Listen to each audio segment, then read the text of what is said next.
Guys, কেমন আছো? আশা করি ভালো আছো। আজকে না আমি একটা জিনিস করতে চলেছি, ঠিক আছে? আজকে আমি বিনা নিমন্ত্রণে যাবো শ্রাদ্ধ বাড়ি, ঠিক আছে?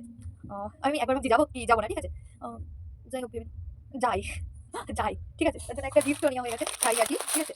আমি হ্যালো গাইস, আজকে আমি যেহেতু যাবো শ্রাদ্ধ বাড়ি, তো তাই আমি একটা কুর্তি পরবো আর একটা প্যান্ট আর কি, জ্যাগিন্স, ঠিক আছে? এটাই পরবো। তো পরে আসা যাক। আমাকে কীরকম লাগছে কমেন্টে জানিও। হ্যাঁ, আমি না, যদি কেউ আমি যেটুকুনি জানি একটা লোক মারা গেছে, ঠিক আছে? কেউ যদি আমাকে জিজ্ঞাসা করে ইনি কে হয়, তো কার পক্ষ বা কি, আমি বলবো হচ্ছে যে ইনি হয় আমার দিদির, বলবো আমি শালি হই, ঠিক আছে?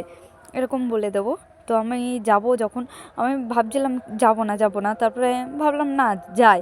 আমি খুব নার্ভাস লাগছিল, ঠিক আছে? আমি যাব কি যাব না ভাবছিলাম, তো তারপরে না ভাবলাম যাই। এই যে ওনার ফটো ছিল, ঠিক আছে? যে তারপরে আমি ভয়তে ভয়তে, ক্যামেরা খুব কম করছি, আমি ভয়তে ভয়তে খেতে বসে গেলাম।